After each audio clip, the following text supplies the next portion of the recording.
L'intrus tente de fuir après avoir réalisé qu'elle a été repérée, mais Lloyd se déplace à ses côtés à la vitesse de la lumière et lui adresse un chaleureux salut. L'intrus est choqué par cela et tente de s'échapper de la scène, mais elle est arrêtée par la barrière de Lloyd utilisant son enclos magique du vent. Il dit à l'intrus qu'il a dressé la barrière pour l'empêcher de fuir et qu'ils peuvent faire connaissance sans aucune interférence. Il s'approche d'elle mais l'intrus se débarrasse soudainement de son déguisement et déclenche un sort qu'elle préférerait ne pas utiliser sur des enfants mais elle se rend compte qu'elle n'a pas le choix. Lloyd inhale les particules de son odeur et réalise que bien qu'elle ait un parfum agréable, il pourrait être toxique, alors il tente d'utiliser son sort de purification.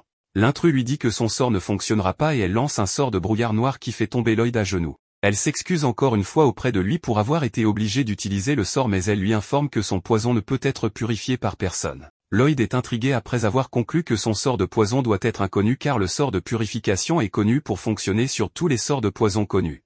Il réalise que son poison est fabriqué à partir de mana transmuté, ce qui lui fait se rappeler qu'il y a des individus nés avec la capacité de transmuter spontanément le mana. Parmi ces individus, ceux qui font du mal aux gens sont méprisés et appelés les flétris. L'intrus sait que Lloyd a compris quelle est la flétrie empoisonnée dont le corps répand du poison depuis sa naissance. Elle se présente comme Reine, le papillon de poison, et Lloyd est ravi de faire sa connaissance.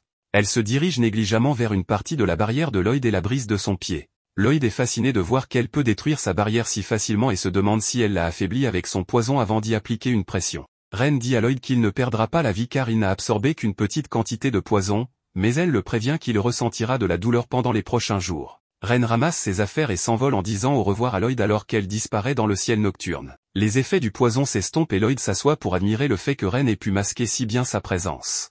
Grimoire lui dit qu'il n'est pas temps de s'extasier sur elle et demande à Lloyd s'il est toujours sous l'effet du poison. Lloyd lui informe qu'il n'est plus sous l'effet du poison car il a utilisé un sort de guérison de classe B pour se guérir de ses effets. Il informe Grimoire que le sort de guérison est plus fort que le poison de Reine, mais Grimoire se demande pourquoi il l'a laissé partir alors qu'il pouvait se déplacer librement. Lloyd espérait qu'elle serait capable de le mener à leur quartier général et Grimoire se demande de quel quartier général il parlait. Lloyd lui informe que Sylpha lui a parlé de la guilde des assassins à la guilde aventurière et il pense que Reine en fait partie. Il se rappelle que Sylpha lui a parlé de la guilde des assassins et se souvient que chacun a une capacité spéciale et il est intrigué par cela. Il comprend que leurs capacités spéciales peuvent avoir des conditions uniques avant de pouvoir être déclenchées. Lloyd commence à suivre les mouvements de Reine et Grimoire est surpris qu'il puisse toujours la détecter même lorsqu'elle retire complètement sa présence. Lloyd informe Grimoire que c'est facile de détecter sa présence car elle laisse une sorte de trou dans l'espace alors il suffit simplement de suivre le trou. Grimoire habille Lloyd et ce dernier décide de poursuivre Reine pour voir où elle se dirige.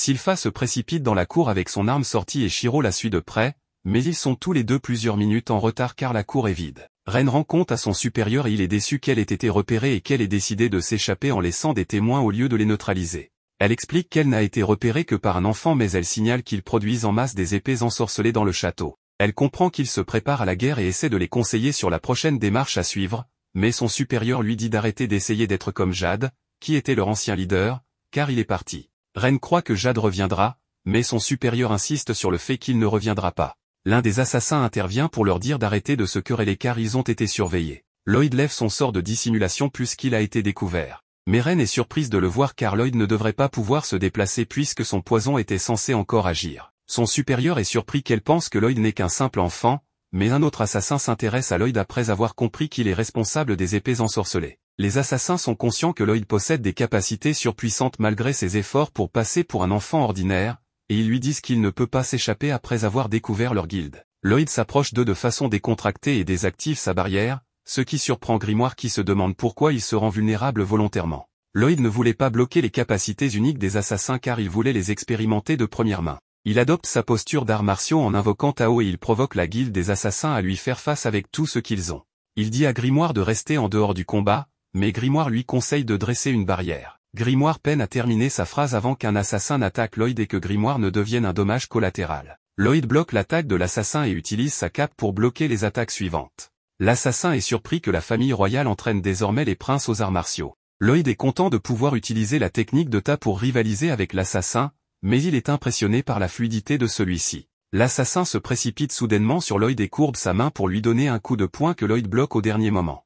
L'assassin explique qu'il a toujours été flexible depuis sa naissance et qu'il peut bouger n'importe quelle partie de son corps, ce qui lui permet de passer à travers les plus petits interstices.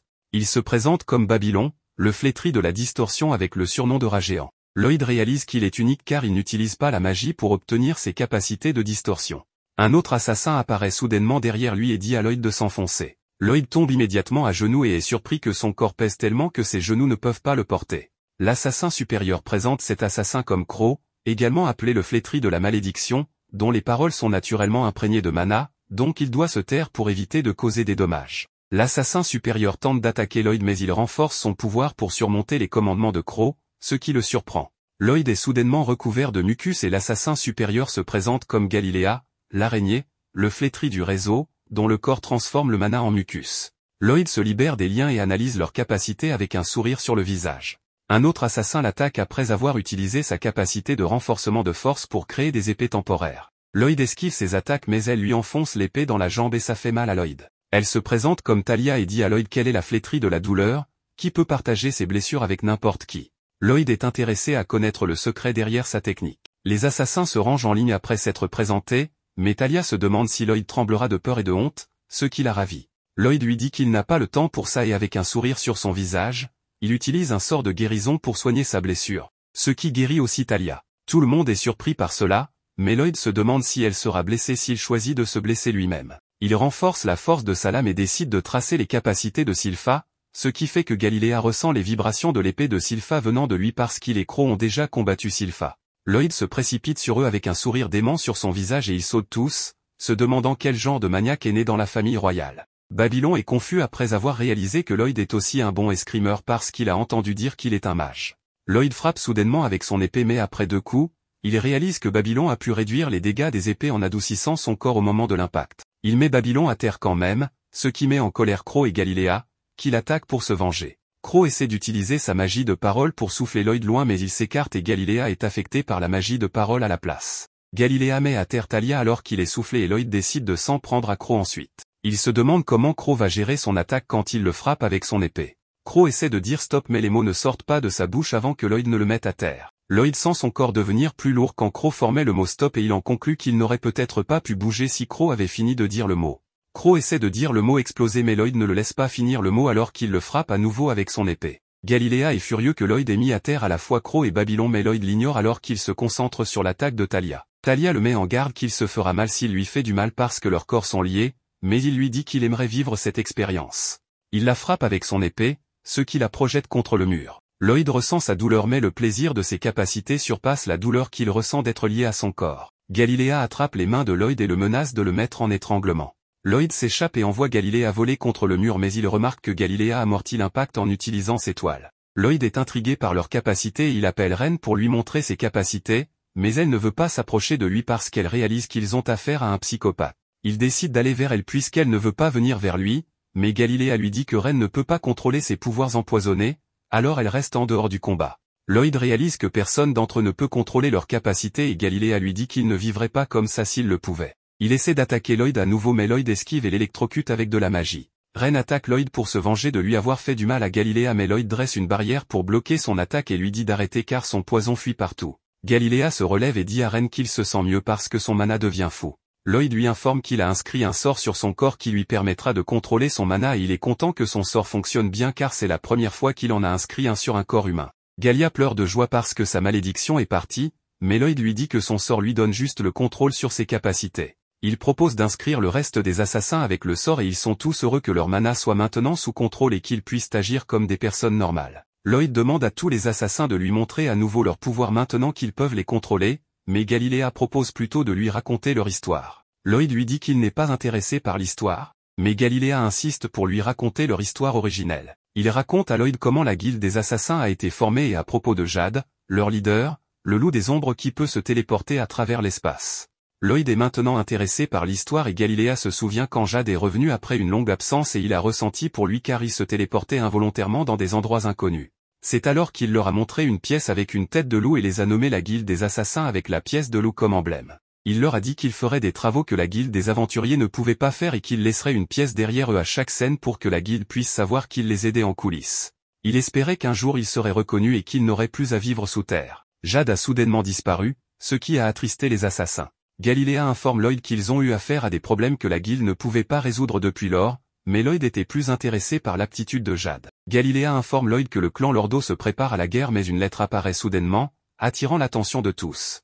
Sylpha arrive au repère quelques heures plus tard mais elle ne voit qu'une lettre de Lloyd qui lui informe qu'il se rend au domaine Lordo. Sylpha retourne la lettre à Albert qui pense que Lloyd a été kidnappé par la guilde des assassins en collaboration avec le clan Lordo. Il envisage la guerre mais il est conseillé contre car il sait que Lloyd ne se laisserait pas kidnapper. Sylpha présente ensuite les vêtements de Lloyd au prince Albert qui remarque que les vêtements sont mouillés, ce qui le fait changer d'avis immédiatement. Il déclare immédiatement la guerre et Sylpha est d'accord avec lui. Pendant ce temps, Lloyd voyage vers le domaine Lordo en compagnie de la guilde des assassins. Après l'apparition de la lettre, Galiléa reconnu immédiatement le symbole dessus, celui que Jade avait créé pour eux. Galiléa ouvre anxieusement la lettre et, bien sûr, elle provient bien de Jade. Dans la lettre, Jade s'excuse pour le long délai avant de les contacter, expliquant qu'il avait été un peu occupé. Il annonce qu'il a réussi à renverser le seigneur de Lordost, qui préparait une guerre, et qu'il est désormais le nouveau seigneur du royaume. Il les invite à une célébration. Tout le monde est très heureux de cette nouvelle, mais Lloyd l'est pour des raisons différentes. Galiléa s'approche de lui et s'agenouille pour le remercier à nouveau de les avoir aidés à contrôler leur malédiction, mais ils doivent se rendre à Lordost maintenant. Il promet qu'ils lui rendront sa gentillesse un jour. Cependant, Ren a autre chose en tête, elle souhaite que Lloyd les accompagne au royaume de Lordost pour qu'il puisse aussi graver un sort sur Jade afin de contrôler sa malédiction. Lloyd n'a pas de problème à les accompagner, mais il demande à Ren si elle sait d'où vient cette lettre. Elle est apparue de nulle part, ce qui signifie qu'elle a été téléportée avec précision depuis un autre endroit. La magie de téléportation est encore très mystérieuse dans ce monde et ce n'est pas quelque chose que quelqu'un pourrait simplement découvrir comment utiliser. Il n'y a donc qu'une seule explication plausible, Jade doit être capable de contrôler ses pouvoirs après tout. Cependant, cela n'aurait pas de sens qu'ils mentent sur un tel sujet. Malgré tout, ils ne peuvent plus garantir que ce qui est dit dans la lettre est vrai et il pourrait s'agir d'un piège s'ils vont à Lordost maintenant. Ren veut toujours croire que Jade ne les trahirait jamais, elle suggère donc naïvement qu'il a peut-être appris à contrôler ses pouvoirs tout seul. Si c'est le cas, alors Lloyd n'aura pas besoin de les accompagner pour la réunion. Mais Lloyd décide quand même de les suivre, car son intérêt pour la magie de téléportation est à son comble. Ren veut faire confiance à Jade, mais elle ne peut s'empêcher de s'inquiéter de ce qui pourrait arriver si quelque chose ne va pas. Lloyd lui dit de ne pas trop y penser, car en cas de problème, il sera avec eux et pourra gérer n'importe quel ennui. Galiléa chante une fois de plus les louanges de Lloyd pour sa gentillesse et, après cette dernière déclaration de sa part, Ren tombe officiellement amoureuse de lui. De retour au présent, Lloyd doit faire une halte avec son sort de vol car aucun d'entre eux ne pouvait supporter les vitesses élevées. Il se plaint qu'ils perdent du temps puisqu'ils ne volaient que depuis 10 minutes, mais ils mourraient tous littéralement s'ils devaient supporter une autre minute à vitesse supersonique. Babylon est tellement mal en point qu'il est coincé. Lloyd cède et dit qu'ils peuvent faire une pause ici et marcher le reste du chemin puisqu'ils sont déjà assez proches. Puisqu'ils vont faire une pause, Ren propose d'aller chercher quelque chose à manger. Pendant que Lloyd aide Babylon à redresser sa colonne vertébrale, Babylon mentionne que Ren essaie de se faire remarquer par Lloyd. Ayant grandi dans les bois, elle a accidentellement tué ses parents avec son poison quand elle était plus jeune et a dû se débrouiller seule dans la nature. La première personne à la trouver fut Jade. Il l'a ramenée à la cachette et l'a présentée à tout le monde, mais ils étaient tous un peu effrayés à cause de son pouvoir de poison.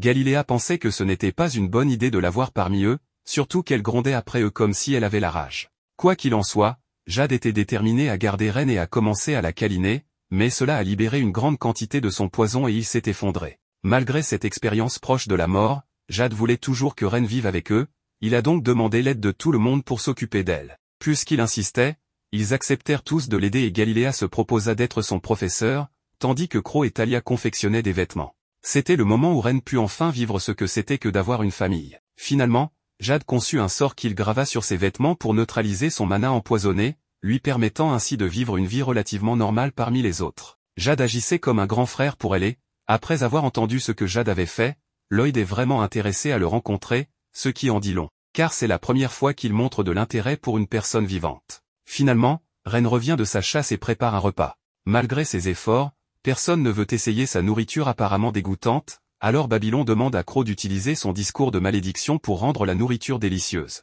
Il allait le faire, mais Ren le frappe au ventre avec son poison car elle ne veut pas qu'il change quoi que ce soit à propos de sa nourriture. Talia essaie de la raisonner et lui rappelle que Lloyd est un prince et que ce qu'elle a préparé n'est probablement pas quelque chose qu'il voudrait manger. Cependant, elle se trompe complètement, car Lloyd mange avec enthousiasme sans hésitation. Ce n'est pas la pire chose qu'il ait mangée, ayant dû consommer des choses bien pires dans sa vie passée. Les autres prennent leur courage à deux mains après avoir vu Lloyd manger et découvrent que, bien que la nourriture ait une apparence terrible, elle n'est en fait pas si mauvaise une fois habituée. Ren a fait un bon travail, considérant qu'elle n'a jamais eu la chance de s'entraîner auparavant à cause de son poison. Tout le monde finit par apprécier la cuisine de Ren et elle espère pouvoir la partager avec Jade un jour. Nous avons un autre flashback où Jade revient auprès de l'équipe avec de très bonnes nouvelles, la guilde reconsidère les primes sur leur tête. Les autres commencent à célébrer car ils pourraient être réintégrés dans la société et ne plus être dehors la loi. Jade leur dit de ne pas trop espérer car la guilde en est encore à la phase de considération. Mais c'est au moins un pas vers un avenir où ils sont acceptés pour ce qu'ils sont, et c'est déjà une raison suffisante pour célébrer. Jade est heureux d'avoir de si bons amis, mais il y a quelque chose dont il se sent coupable, alors il attire l'attention de tous pour leur avouer. Il avait dit qu'il était une personne ordinaire, mais en réalité, il est le 3e prince de Lordost, un noble, et il admet qu'il les a approchés pour les utiliser à ses propres fins. Lordost est dirigé par sa famille, qui est totalement maléfique et planifie la guerre chaque jour comme des animaux assoiffés de sang. Jade était désespéré de trouver un moyen de les empêcher de déclencher une guerre insensée, c'est pourquoi il a formé cette équipe. Il s'attend pleinement à ce qu'ils soient en colère contre lui pour les avoir manipulés, mais il s'en fiche complètement de ses motivations initiales. De toute façon, ils savaient tous qu'il devait être de la royauté d'une certaine sorte, vu sa manière d'agir, mais Ren n'avait aucune idée et elle était en pleine crise en essayant de tout assimiler. Alors que Ren accuse encore le coup, les autres disent à Jade qu'ils ont tous leurs propres circonstances qui les ont amenés ici, et leurs histoires ne sont pas agréables, c'est pourquoi ils n'en parlent généralement pas. Mais à la fin de la journée, peu importe ses motivations, il est toujours de la famille pour eux et il aurait pu garder le silence à ce sujet, il ne l'aurait pas questionné. Mais maintenant qu'il l'a mentionné, ils sont tous prêts à l'aider à assassiner la famille Lordost s'il le souhaite. Cependant, ils ne le souhaitent pas vraiment, car ce serait terrible si la guilde des assassins tuait des gens pour une vendetta personnelle. La reconsidération des primes serait annulée et pourrait même augmenter s'ils s'impliquaient.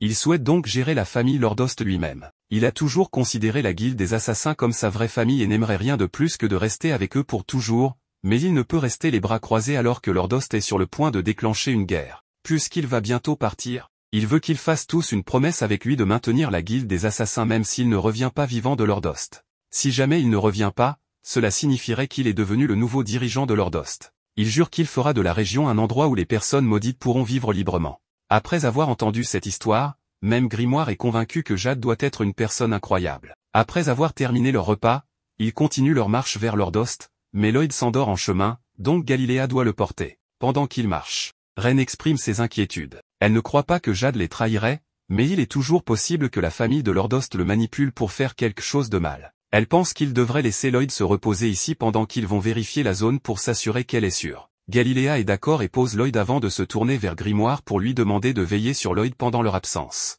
Grimoire ne pense pas que ce soit une bonne idée, car Lloyd est pratiquement invincible même quand il dort. Mais s'ils vont à Lordost seuls et que quelque chose tourne mal, Lloyd serait furieux contre lui pour les avoir laissés s'attirer des ennuis, donc il décide de les accompagner. Ils arrivent au château et il semble y avoir une fête organisée, ce qui correspond à ce que Jade leur avait dit dans sa lettre. Grimoire ne ressent aucune agressivité de la part des gens ici, donc il pense qu'il est sûr d'aller chercher Lloyd et de revenir. Galiléa se souvient que Jade avait un intérêt pour Lloyd, mais avant qu'il ne puisse en dire plus, ils sont repérés par un membre du personnel du château. L'homme les reconnaît comme membres de la guilde des assassins, mais au lieu de sonner l'alarme, il les conduit au banquet et annonce que les invités d'honneur sont arrivés. Il semble qu'il n'y avait vraiment rien à craindre, alors Grimoire se prépare à voler chercher Lloyd pour le ramener ici. Mais Ren est nerveuse maintenant qu'elle est si proche de revoir Jade. Donc elle demande à Grimoire de rester avec elle un peu plus longtemps. Un peu plus tard, Jade arrive enfin dans la salle de banquet et ils sont tous très heureux de le voir. Son nouveau look est un peu déroutant pour eux, alors Jade décide de revenir à ses vêtements normaux puisqu'il est parmi ses amis.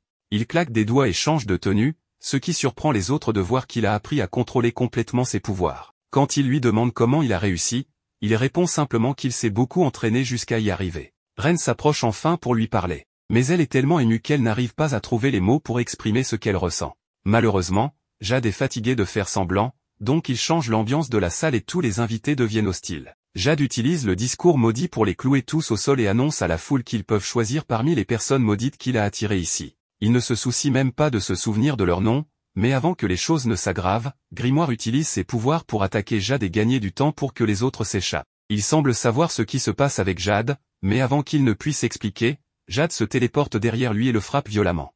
Grimoire atterrit juste à côté de Lloyd par chance et, après son réveil, commence à expliquer que quelque chose de terrible est arrivé aux membres de la guilde des assassins. De retour au château, Ren demande à Jade ce qu'il fait tout en espérant toujours qu'il y a une bonne explication. Mais ses espoirs sont anéantis lorsque Jade révèle que tout le monde ici a été possédé par des démons qu'il a amenés du monde souterrain. Et lui-même n'est pas vraiment Jade, mais plutôt un démon qui a pris possession de son corps pour obtenir ses pouvoirs de téléportation. Il s'appelle Gizarm, la calamité du royaume démoniaque, et dit que le vrai Jade est mort parce qu'il a pris son corps. Guisarme se réjouit d'avoir usé son esprit pendant des mois et, à travers tout cela, la seule chose qui le maintenait était son souci pour ses amis. Le corps d'une personne maudite est un excellent hôte pour les démons, donc il savait que Guisarme viserait ses amis s'il prenait son corps. Au lieu de laisser cela se produire, Jade a choisi de mettre fin à sa vie, espérant ainsi tuer à la fois lui-même et Guisarme. Cependant, Guisarme ne l'a même pas laissé mourir en paix, car juste au moment où Jade allait mourir, il a simplement guéri tous les dommages instantanément. Les autres démons sont impatients de prendre possession du corps d'une des personnes maudites, donc Guisarme attrape Ren et avertit les démons de faire attention car son poison est si puissant qu'il a tué ses parents à la naissance. Malgré leur colère, ils ne peuvent rien faire pour arrêter Guisarme alors qu'il inspecte le corps de Ren pour qu'elle soit possédée. Il s'arrête en voyant le sort que Lloyd a gravé sur elle et est outré que quelqu'un ose marquer sa propriété. Il utilise le discours maudit pour forcer Ren à dire qui a fait cela. Par pure volonté et gratitude envers Lloyd,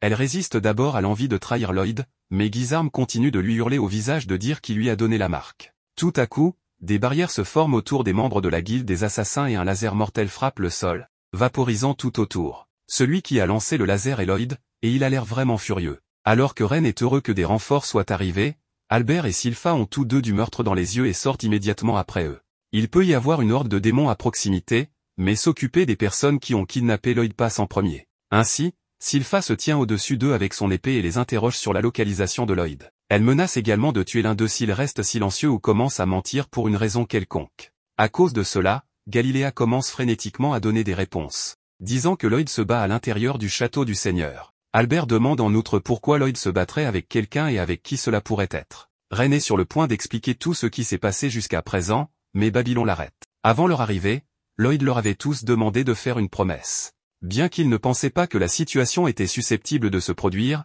il avait demandé que si la guilde des assassins rencontrait par hasard des personnes de son château, il devrait tout faire pour ne rien révéler sur sa force ou l'existence de Grimoire. Galiléa et les autres n'avaient aucun problème à garder son secret, mais ils se demandaient pourquoi Lloyd serait si insistant sur le fait de ne laisser personne savoir sa puissance. Alors que Lloyd était sur le point de s'endormir, il a mentionné qu'il ne voulait pas être accablé de nombreuses responsabilités ennuyeuses une fois que les gens réaliseraient qu'il est fort. Il préfère donc maintenir une persona médiocre afin de pouvoir continuer ses études magiques sans être dérangé. Cela semblait être un secret vraiment important pour lui, donc ils ne peuvent pas laisser Albert et les autres découvrir son combat avec le Seigneur Démon. D'ailleurs, même s'ils le découvraient, ils essaieraient juste d'aider Lloyd et se mettraient en travers de son chemin. Mais ils doivent quand même trouver quoi dire. Le temps est écoulé et Sylpha est prête à décapiter quelqu'un, mais avant qu'elle ne le fasse, Ren trouve quelque chose à dire et dit à Sylpha que Lloyd se bat contre un perdant total. Cependant, Sylpha ne croit pas cela et se prépare à décapiter Ren. Cependant, Albert l'arrête. Les autres pensent qu'il doit les défendre parce qu'il croit en la diplomatie, mais en réalité, il n'aimait juste pas l'idée que Sylpha tue d'abord l'enfant du groupe, il lui dit donc de commencer par l'un des adultes à la place. Albert n'a aucune pitié pour les personnes qui ont dépouillé Lloyd de ses sous-vêtements. Galiléa se rend compte qu'il doit y avoir eu un malentendu ici, alors il explique qu'il n'a pas du tout dépouillé Lloyd de ses vêtements, ils ont juste été couverts de son fluide collant, alors il les a mis à sécher. Galiléa n'aide pas son cas en ce moment, donc Ren essaie de leur faire appel une fois de plus et explique que même si Albert et Sylpha peuvent ne pas croire aux gens de la guilde des assassins, ils s'inquiètent aussi pour Lloyd. Albert et les autres apparaissant ici ont sauvé Talia et Galiléa de devoir sacrifier leur vie, donc Ren leur est profondément reconnaissante pour cela, et si cela est jugé nécessaire, elle acceptera la punition qu'ils choisiront. Mais les démons ont pris Jade, un membre de sa famille, et c'est pourquoi Lloyd combat pour eux. Sylpha semble toujours indifférente. Mais alors qu'un démon tente de s'approcher de Ren, il est arrêté par Alizé et Lyru. Alizé dit qu'elle pense qu'ils peuvent faire confiance à ce que Ren vient de dire, car sinon, Lyru l'aurait déjà dévoré si elle avait de mauvaises intentions. Albert accepte de faire confiance à l'instinct de Lyru pour l'instant, mais il ne fait toujours pas confiance à la guilde des assassins. Puisqu'ils mettent leur agression envers la guilde des assassins en attente, ils doivent maintenant s'occuper de la horde de démons qui se sont tous régénérés des dégâts de la boule de feu initiale. Ils n'auront pas le temps de s'occuper de cela et de trouver Lloyd, donc Albert demande à Sylpha d'aller d'abord chercher Lloyd pendant que le reste d'entre eux s'occupe des démons. Ren se rend compte que Sylpha trouvant Lloyd serait vraiment mauvais, car elle deviendrait une cible pour Guisarme, alors Ren la retient et essaie de trouver une excuse pour laquelle elle ne peut pas y aller. Rien de ce que dit Ren ne parvient à arrêter Sylpha. Elle est prête à trancher Ren pour la laisser passer, mais soudain, des dizaines de lances tombent du ciel. Sylpha n'est pas sûre de ce qui s'est passé, mais ces lances ont provoqué l'effondrement du pont, l'empêchant de traverser pour atteindre Lloyd. Pire encore, tous les démons sur le pont sont tombés dans l'eau et nagent maintenant vers l'autre rive. Cela serait vraiment mauvais s'ils parvenaient à se retrouver derrière tout le monde, car cela les piégerait sur le pont sans issue. Albert ordonne immédiatement à tout le monde de revenir sur les berges de la rivière. Pendant leur retraite pour faire face aux démons mineurs, on voit Lloyd et Guisarme voler au-dessus du château. Guisarme a détruit le pont à la demande de Lloyd pour empêcher les autres d'interrompre leur combat. Guisarme trouve étrange la manière dont il se sent, car normalement, il descendrait pour massacrer tous les humains, mais en ce moment, il ne pense qu'à combattre Lloyd. Il utilise la téléportation pour essayer de frapper Lloyd avec des lances, mais Lloyd les voit venir et esquive pour se sauver. Grimm rappelle à Lloyd qu'il ne peut pas se permettre de se distraire une seule seconde face à quelqu'un comme Guisarme. Mais il remarque alors quelque chose d'étrange à propos de l'épée que tient Lloyd. Pendant ce temps, Albert et ses soldats combattent les démons en utilisant leurs épées enchantées pour les maintenir à distance. Il semble que Lloyd n'aura pas à s'inquiéter de les aider, car il semble capable de se débrouiller seul, ce qui signifie qu'il peut concentrer toute son attention sur son combat contre Guisarme. Les démons au sol souffrent énormément des dommages causés par le feu, et bien qu'ils soient résistants à la magie, Albert voit que cela a tout de même un effet sur eux. Ce qui l'inquiète vraiment, c'est comment gérer les corps régénérants des démons. Diane utilise son épée magique, qui a beaucoup plus de puissance, mais même cela s'avère incapable d'éliminer tous les démons.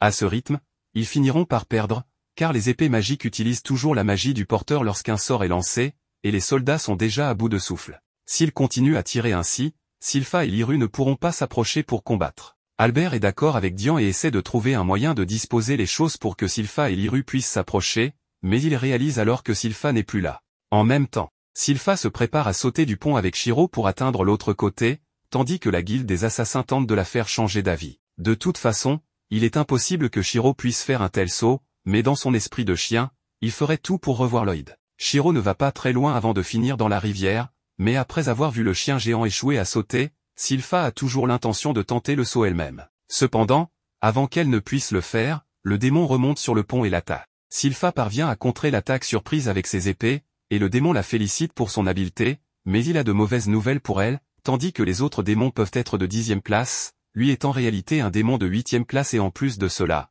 il est également un pratiquant des épées suprêmes du monde souterrain. Elle n'a donc aucune chance contre lui. Sylpha ne sait pas vraiment à quel point un démon de 8e classe est censé être puissant, donc cela ne l'inquiète pas. Pendant ce temps, sur les berges de la rivière, Albert est toujours préoccupé par le combat contre les démons, car il est clair qu'ils ont pris possession des corps des citoyens de Lordost. Il hésite à les achever, car il souhaite sauver les vies des innocents. Alors qu'Albert est distrait, un démon parvient à se faufiler derrière lui. Mais avant qu'Albert ne soit attaqué, le démon se fait briser le cou par Babylon.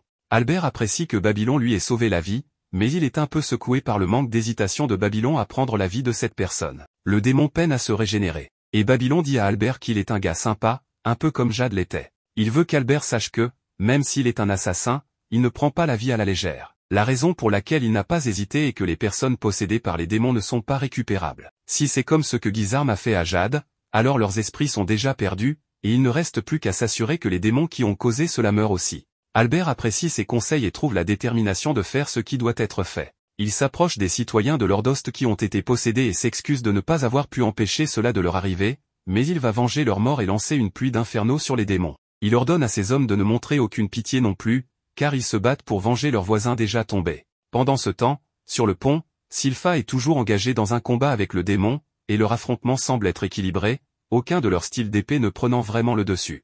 À la fin de la confrontation, Sylpha a reçu une coupure au front, et le démon a la même blessure, bien que, dans son cas, il puisse simplement se soigner. Si Sylpha n'est pas capable de le finir d'un seul coup, le démon continuera de se régénérer encore et encore. Pire encore, le démon annonce maintenant qu'il veut prendre possession du corps de Sylpha pour s'approprier ses compétences d'épéiste, tout comme il l'a fait avec le style de combat de Lordost. En utilisant ce style pour attaquer Sylpha, le démon explique qu'il est capable d'acquérir les compétences du corps qu'il prend, et ce corps semble avoir été un épéiste particulièrement habile. Le démon se souvient aussi que le propriétaire du corps portait une alliance ou quelque chose du genre, mais il l'a jetée car elle gênait. On peut seulement imaginer la vie que cet homme devait mener, mais maintenant, tout cela n'a plus d'importance, car un corps n'est rien de plus qu'un vêtement pour des démons comme lui, et il prévoit de faire de Sylpha la dernière addition à sa collection pour la porter jusqu'à l'épuisement. Sylpha en a assez d'écouter ses discours. Comme il aime tant voler des choses, elle lui rend la monnaie de sa pièce en copiant sa forme de lame démoniaque qu'il avait utilisée plus tôt. Le démon est choqué que Sylpha puisse soudainement utiliser la lame démoniaque,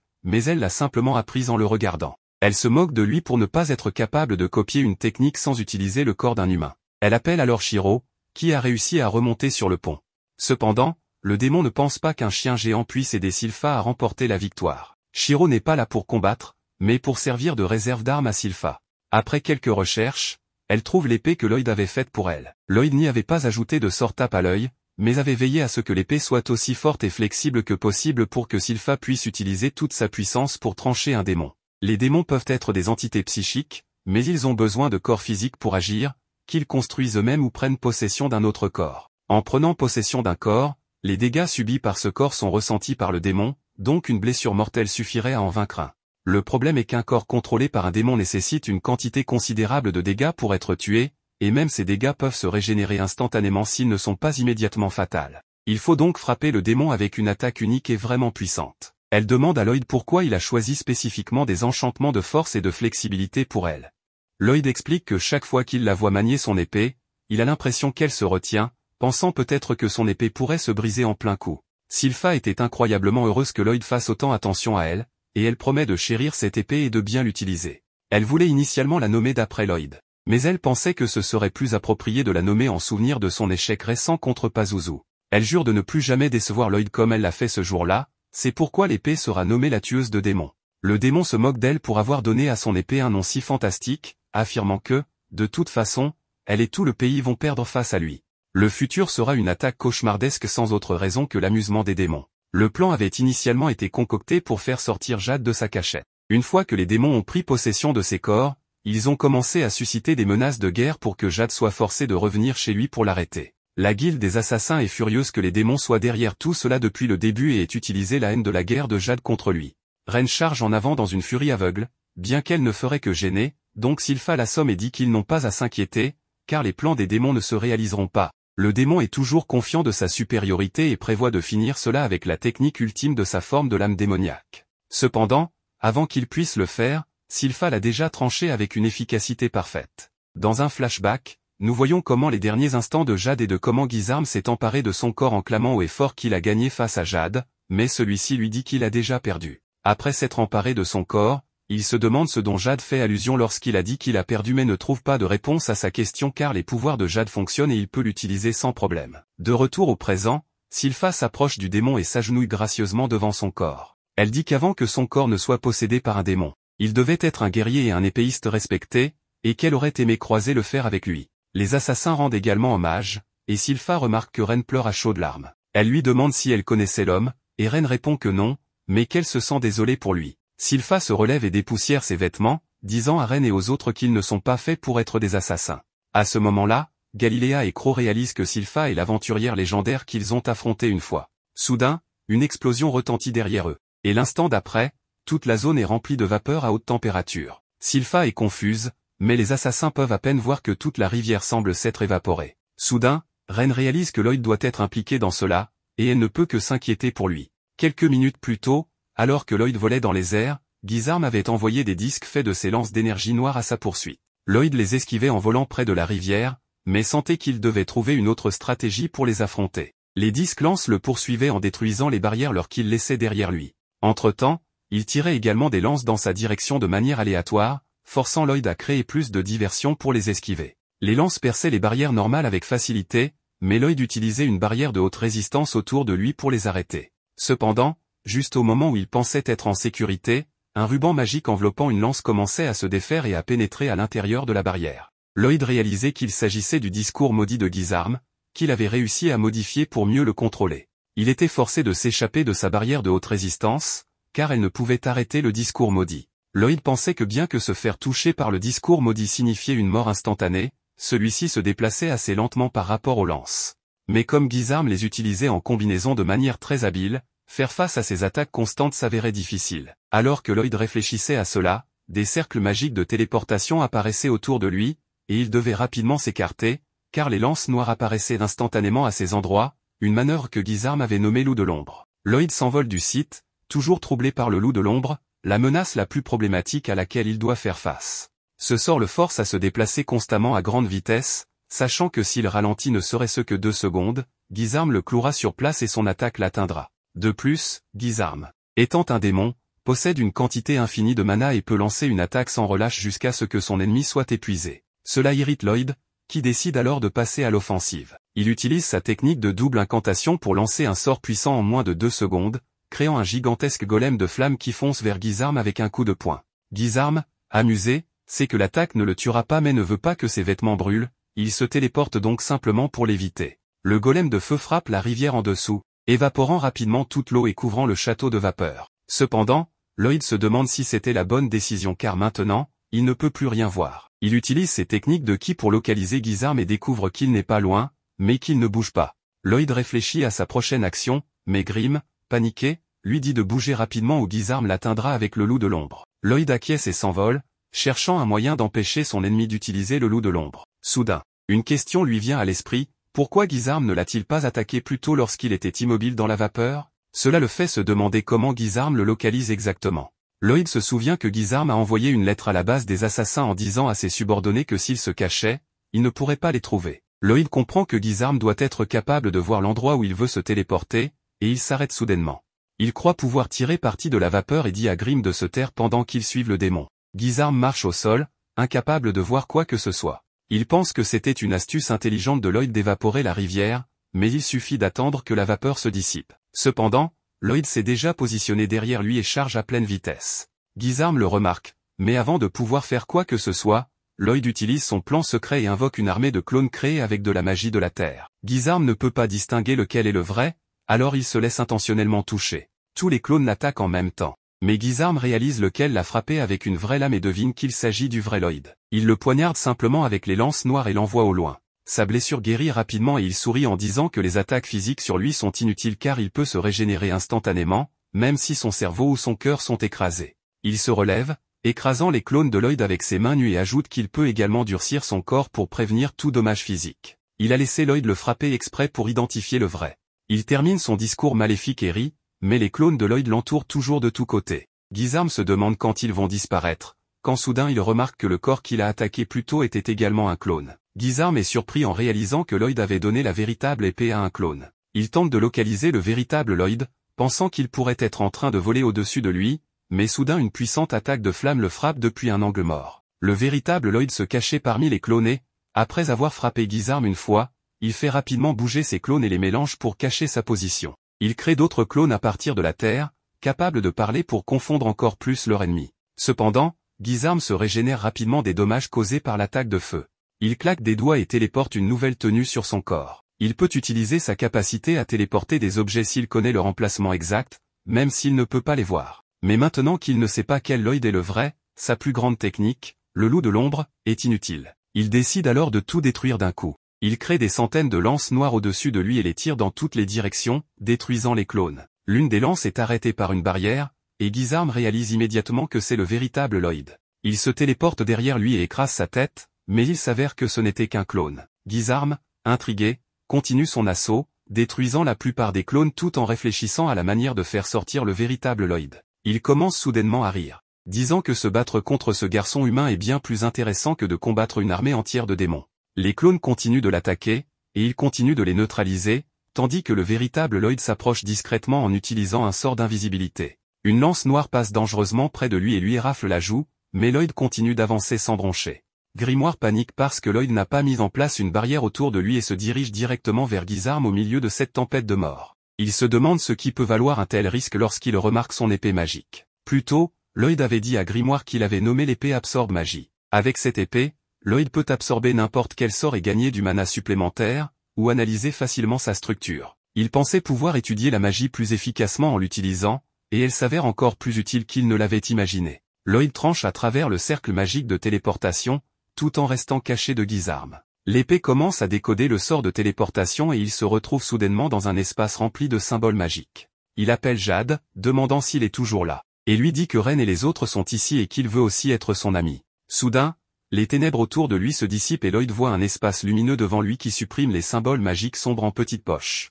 En voyant cette vue fascinante, Lloyd comprend enfin la magie de téléportation et ce qu'il doit faire ensuite. Soudain, tous ses clones se transforment en pierre et il lève le sort d'invisibilité sur lui-même. Guisarme est surpris de voir que Lloyd se cachait avec un sort d'invisibilité, et pour couronner le tout, la coupure sur son visage montre qu'il n'utilisait même pas de barrière. Guisarme sourit et demande au garçon s'il est fatigué de jouer à la poupée maintenant. Lloyd lui dit calmement qu'il comprend enfin, et Guisarme répond que mieux vaut tard que jamais. Il croit que Lloyd a réalisé qu'il ne peut pas gagner contre lui. Guisarme lui demande pourquoi il se bat pour ces imbéciles, pensant que Lloyd n'est pas comme les autres humains, mais plutôt comme lui. Il l'invitait à rejoindre son camp et promet qu'ils pourront s'amuser en prenant le contrôle du monde. Cependant, Lloyd soupire en réponse, qualifiant Guisarme de bête satisfaite de la grande force avec laquelle il est né, sans jamais essayer de comprendre pourquoi il possède cette force. Il explique que les humains sont en effet faibles, mais qu'ils créent des choses grâce à leurs désirs, y compris leur lien avec les autres et la magie. Il sourit en disant que tous les sorts de magie sont enracinés dans le désir, et que les désirs sont infinis, ce qui rend la magie infiniment intéressante. Guisarme rétorque qu'il s'en moque et se téléporte pour attaquer Lloyd. Cependant, Lloyd le contre rapidement et lui donne un coup de poing dans le ventre dès qu'il apparaît à côté de lui. Guisarme ne peut que crier de douleur alors que ses os se brisent et il tombe au sol, suffocant et écumant. Lloyd se moque de lui, disant qu'il n'a même pas utilisé de mana dans ce coup, c'était simplement un coup de poing infusé de ki. Guisarme ne comprend même pas ce qu'il dit, et Lloyd lui explique que la magie apprend de tous les domaines de la connaissance et évolue davantage. Lloyd s'assied calmement devant lui et lui demande ce qu'il va faire maintenant. Il se moque de Guisarme, lui disant de se dépêcher d'utiliser ses lances noires ou son discours maudit car ils ne sont rien de spécial. Guisarme, furieux, se lève en riant de l'audace de Lloyd de lui parler ainsi. Lloyd lui demande alors s'il se souvient de ce que Jade lui a dit avant de mourir. Guisarme repense à ce moment où Jade, désespéré et diminué, lui a dit qu'il perdrait juste avant de mourir. Cela met Guisarme en rage, et il maudit Jade et Lloyd en se téléportant pour attaquer. Lloyd le frappe d'un coup de pied dès qu'il apparaît à côté de lui, en voyant Guisarme hurler et rouler au sol. Lloyd le poursuit en volant, puis lance une série de coups de pied puissants infusés de caille, le traînant à travers la terre. Guisarme essaie de se téléporter, mais Lloyd est là aussi, lui donnant un coup de pied à la bouche. Guisarme tente de se calmer et de repenser sa stratégie, mais Lloyd ne lui en laisse pas l'occasion. Il le fait tourner par la jambe et le claque au sol, puis commence à le frapper. Guisarme se téléporte à nouveau, mais Lloyd sait exactement où il va apparaître et le frappe au visage dès qu'il y arrive. Guisarme s'écrase contre un rocher proche, le brisant, et Lloyd utilise la double incantation pour lancer une puissante attaque contre lui. L'attaque pousse Guisarme à travers le mur du château et dans le trou créé par l'attaque initiale de Lloyd. Guisarme hurle toujours de douleur, mais le coup de pied de Lloyd l'envoie vers le magma en dessous. Il sait que tomber dans le magma serait fatal, même pour lui, et essaie de se téléporter. Cependant, Lloyd est présent à chaque endroit où il se téléporte, le frappant constamment vers le ciel. Il demande alors à Guisarme, épuisé, s'il n'a plus aucun tour dans son sac, car sinon il devra mourir. Guisarme finit par craquer et dit à Lloyd de ne pas sous-estimer un seigneur démon, révélant sa technique ultime. En tant que seigneur démon, il peut manipuler librement le mana dans l'atmosphère et le concentre au-dessus de lui en une gigantesque boule noire. Il dit à Lloyd que, peu importe ce qu'il fait, il ne peut pas se défendre contre son attaque la plus puissante. Guisarme lance la sphère de magie noire avec toute sa force vers Lloyd, mais ce dernier ne prend même pas la peine de la regarder. Il pointe simplement sa main vers la sphère magique et, soudainement, elle disparaît. Guisarme, en sueur, panique et demande à haute voix où est passé son ultime sort magique. Lloyd lui répond calmement qu'il l'a dispersé en utilisant une technique magique similaire. Guisarme s'emporte et lui dit d'arrêter de plaisanter, affirmant qu'un humain comme lui ne peut pas utiliser une technique comme son coup ultime. Lloyd décide de prouver le contraire et active le sort de classe spatiale. Il explique que c'est le même sort que celui de Guisarme, seul le nom est différent. Il dit qu'il a appris ce sort il y a longtemps et qu'il a détruit une montagne en l'essayant pour la première fois. Il se demandait alors ce qui se passerait si deux attaques de cette magie puissante se heurtaient, alors il les a mises en place et a essayé. Guisarme devient fou en entendant cette histoire, car utiliser une seule attaque de sphère noire coûte une quantité énorme de mana et le garçon parle si calmement de créer tant de sphères. Lloyd lui dit qu'il était très excité de voir le genre de réaction que cela produirait, mais les sorts se sont annulés lorsqu'ils se sont heurtés. Il dit qu'il était assez déçu à l'époque, presque autant qu'il l'est de Guisarme en ce moment. Le démon hurle en lui disant d'arrêter de mentir, mais Lloyd ne peut même pas se concentrer sur sa diatribe en colère car il est gêné par un violent éternuement. Guisarme se téléporte au-dessus de lui et attrape sa tête, et à ce moment-là, il ressent l'immensité du mana de Lloyd et se rend compte qu'il n'est même pas une fourmi par rapport à lui. Même Grimm tremble et sue car il ne s'attendait pas à ce que Lloyd ait de si vastes réserves de mana.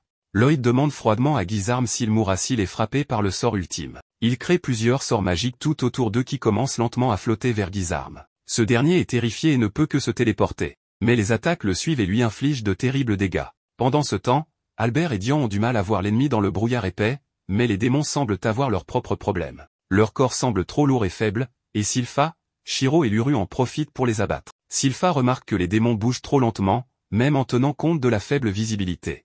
Elle perçoit aussi une odeur sucrée, mais alors qu'elle essaie d'en trouver la source, elle entend la voix de Ren lui dire de ne pas trop en inhaler. Ren utilise sa capacité à libérer un poison qui ralentit les ennemis et essaie de le tenir à l'écart de Sylpha et des autres. Cependant, elle n'a pas encore un contrôle total sur lui, ce qui est très fatigant pour elle. Les autres le remarquent également, mais Albert réalise autre chose, il est déjà passé l'heure du lever du soleil, mais tout est encore aussi sombre qu'auparavant. Tout le monde regarde le ciel pour comprendre ce qui se passe et voit une obscurité totalement différente du ciel nocturne. La puissante magie de Lloyd a couvert le ciel et créé une obscurité impénétrable. Son attaque commence à aspirer Guisarme vers elle comme un trou noir et, peu importe à quel point il essaie, il ne peut pas s'échapper. Même lorsqu'il essaie d'utiliser la magie, son mana est aspiré et les dégâts qu'il reçoit du trou noir sont trop grands pour ses capacités régénératrices. Guisarme essaie de quitter le corps, mais le corps mort de Jade se raidit soudainement alors qu'il est en train de le quitter.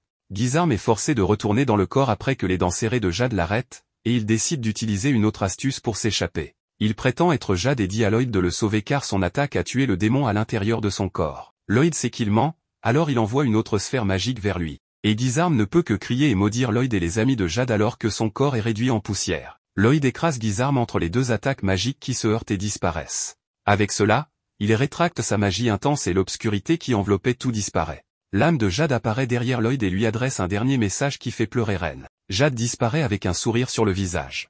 Le soleil se lève sur les montagnes au loin, inondant la zone de lumière. Ren observe Lloyd dans le ciel et se souvient du jour où Jade leur a raconté une rumeur intéressante sur le 7e prince.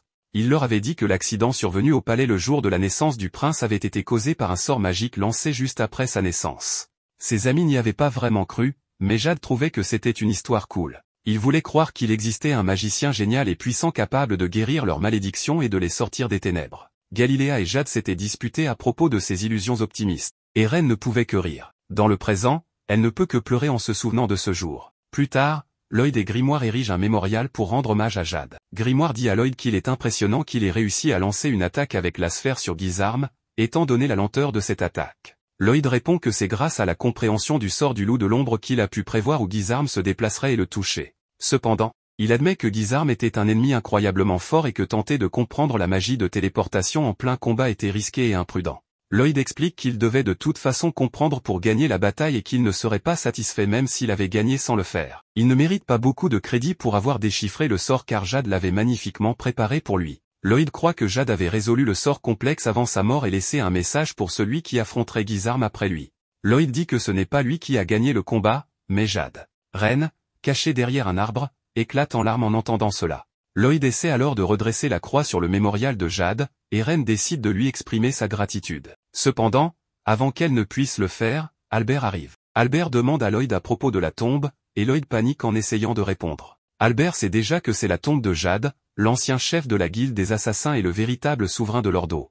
Il connaît l'histoire de Jade et l'implication de Lloyd, mais cette histoire est seulement à moitié vraie. Galiléa et les autres ont fabriqué une partie pour garder les éléments incriminants secrets, mais ils ont raconté à Albert la vie qu'ils ont menée et celle qu'ils veulent mener maintenant. Sylpha et les autres arrivent également, et Albert dit à Lloyd qu'il est fier de lui pour avoir aidé les assassins et vaincu un démon seul. Cependant, les choses ne vont pas se terminer aussi simplement. Albert révèle que les assassins ont été arrêtés, et Ren est la seule à ne pas encore l'être. Ils ont tué de nombreuses personnes pour de l'argent et ont même enlevé un prince, ce qui sont des accusations graves et leurs punitions seront sévères. Galiléa et les autres ont déclaré qu'ils comptaient expier leurs péchés en servant Lloyd pour le reste de leur vie. Albert leur fait confiance, mais cela ne s'arrête pas là. Il pointe son épée vers Lloyd et lui dit que s'il accepte les hors-la-loi comme ses vassaux et qu'ils commettent des erreurs, il devra en assumer la responsabilité. Albert demande à Lloyd de donner sa réponse immédiatement. Tout d'abord, Lloyd calme le furieux Shiro, puis admet que son frère a dit des choses parfaitement raisonnables jusqu'à présent. Il promet de faire comprendre totalement cette responsabilité aux assassins, et s'ils commettent encore des erreurs après cela, il en prendra l'entière responsabilité. Il est confiant dans sa décision, et Albert ne peut que sourire. Une rafale de vent disperse des pétales de fleurs sur tout le monde, et Albert s'agenouille devant Lloyd, lui disant que même s'il est le 7e prince, cela ne signifie pas qu'il est insignifiant pour eux.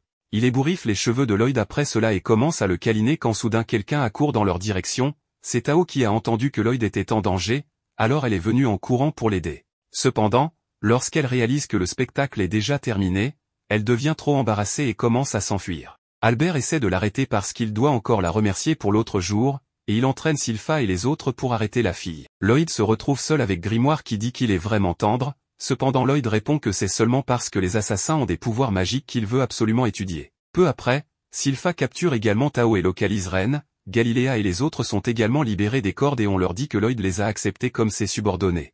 Quelques minutes après, un tea party est organisé devant la tombe de Jade pour aider tout le monde à se sentir un peu mieux. Et d'autres sont anxieux parce qu'ils ont 4 membres de la famille royale devant eux. Mais Albert leur demande de se sentir à l'aise.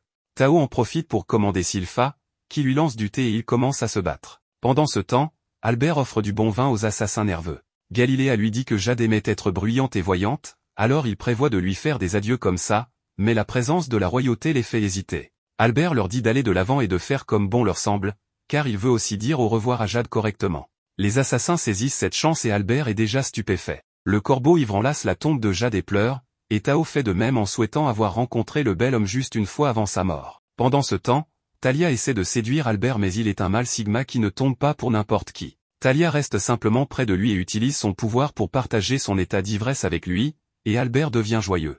Il confronte immédiatement Galiléa à propos de ses fluides sur les vêtements de Lloyd et tout le monde réalise qu'il devient en colère quand il est ivre. En même temps, Sylpha, Ren et Alizé ont trouvé une belle source chaude pour tremper leur corps. Ren dit passionnément à Sylpha qu'elle veut apprendre d'elle et servir Lloyd de près comme elle. Sylpha lui dit qu'elle devrait dire des choses comme ça directement à Lloyd car elle ne peut pas décider seule. Lloyd donne immédiatement son approbation et Ren panique en le voyant ici. Sylpha dit qu'elle a traîné le prince ici parce qu'il était couvert de saleté et de sueur. Il essaie de s'enfuir mais Sylpha le tire simplement vers elle et le place sur ses genoux. Ren lui demande alors s'il est sûr de prendre un poison gâté comme elle qui a tué beaucoup de gens comme son subordonné. Lloyd lui dit directement qu'elle doit changer beaucoup de choses à propos d'elle, en commençant par la façon dont elle se présente. Il dit qu'au lieu de se dire qu'elle est maudite, elle devrait reconnaître sa force naturelle. Il croit qu'en analysant et en étudiant le poison qu'elle sécrète, elle peut devenir pharmacienne et sauver de nombreuses vies. Ren est ému aux larmes en entendant parler de cette possibilité et Lloyd lui dit que c'est la mission à long terme qu'il lui confie. Ren est émotionnelle maintenant en se rappelant comment tout le monde maudissait et haïssait son pouvoir, y compris elle-même. Cependant, Lloyd l'a accepté de tout cœur et il n'a jamais appelé ni elle ni ses amis maudits. Lloyd sort de la piscine et dit à Ren de faire de son mieux, et elle commence à pleurer en promettant de tout donner. Ainsi, Ren devient l'assistante de Sylpha et l'aide à s'occuper de Lloyd. Lloyd va nerveusement vers son père pour lui parler des assassins, mais le roi accepte facilement sa décision grâce à l'intervention d'Albert. Après cela, Lloyd et Grimoire vont à la bibliothèque interdite souterraine pour qu'ils puissent continuer à apprendre chaque jour de nouveaux types de sorts magiques.